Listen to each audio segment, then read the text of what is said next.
ভারতের বিপক্ষে ম্যাচ বয়কটের সিদ্ধান্ত পাকিস্তানকে নতুন করে ভাবতে অনুরোধ জানিয়েছে শ্রীলঙ্কা ক্রিকেট বোর্ড। টি-20 বিশ্বকাপের মঞ্চে এই সিদ্ধান্ত শুধু ক্রিকেটীয় নয়, বহন করছে রাজনীতি, অর্থনীতি আর আবেগের ভার। আগামীকাল শুরু হতে যাওয়া টি-20 বিশ্বকাপের আয়োজক ভারত ও শ্রীলঙ্কা। সূচি অনুযায়ী 15 ফেব্রুয়ারি কলম্বোয় মুখোমুখি হওয়ার কথা ভারত ও পাকিস্তানের, কিন্তু বাংলাদেশের প্রতি সংহতি জানাতে ভারত ম্যাচ বর্জনের সিদ্ধান্ত নেয় পাকিস্তান। এর পেছনে রয়েছে নিরাপত্তা ইস্যু এবং বাংলাদেশের বাদ পড়া নিয়ে ক্ষোভ। এই অবস্থায় সরাসরি হস্তক্ষেপ করেছে শ্রীলঙ্কা ক্রিকেট বোর্ড। তারা পাকিস্তান ক্রিকেট বোর্ডকে জানিয়েছে, ভারতের বিপক্ষে ম্যাচ না খেললে বড় ধরনের আর্থিক ক্ষতির মুখে পড়বে শ্রীলঙ্কা। শুধু ক্রিকেট বোর্ড নয়, 2022 সালের ভয়াবহ অর্থনৈতিক সংকট কাটিয়ে ওঠা দেশটির পর্যটন খাতও মারাত্মকভাবে ক্ষতিগ্রস্ত হতে পারে। এসএলসি স্পষ্ট করে বলেছে, ম্যাচ বর্জনের সিদ্ধান্তের সুদূর প্রসারী প্রভাব পড়বে, হারাতে হবে প্রত্যাশিত পর্যটন আয়, কমে যাবে আন্তর্জাতিক আগ্রহ,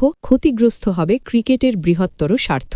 একই সঙ্গে শ্রীলঙ্কা স্মরণ করিয়ে দিয়েছে অতীতের সেই কঠিন সময়ের কথা, যখন নিরাপত্তা উদ্বেগে বিশ্ব ক্রিকেট পাকিস্তান থেকে মুখ ফিরিয়ে নিয়েছিল। তখন আন্তর্জাতিক ক্রিকেট ফিরিয়ে আনতে শ্রীলঙ্কাই প্রথম পাকিস্তান সফরে গিয়েছিল। সেই বন্ধুত্ব আর পারস্পরিক আস্থার জায়গা থেকেই এবার পাকিস্তানের প্রতি এই অনুরোধ। এদিকে ভারত আগামীকাল যুক্তরাষ্ট্রের বিপক্ষে ম্যাচ দিয়ে বিশ্বকাপ অভিযান শুরু করবে। একই দিনে কলম্বোয় নেদারল্যান্ডের বিপক্ষে মাঠে নামবে পাকিস্তান। গ্রুপ পর্বে ভারত ম্যাচ বয়কট করলেও নকআউট পর্বে উঠলে আবার মুখোমুখি হওয়ার সম্ভাবনা থাকছেই। এই পরিস্থিতিতে পাকিস্তান অধিনায়ক সালমান আগা জানিয়েছেন, সেমিফাইনাল বা ফাইনালে ভারতের মুখোমুখি হলে সরকার সঙ্গে আলোচনা করেই সিদ্ধান্ত নেওয়া হবে। ক্রিকেটের এই মঞ্চে প্রশ্নটা এখন একটাই, আবেগ, রাজনীতি আর অর্থনীতির টানাপড়নে শেষ পর্যন্ত কোন পথে হাঁটবে পাকিস্তান? বিশ্ব ক্রিকেট তাকিয়ে আছে সেই সিদ্ধান্তের দিকেই।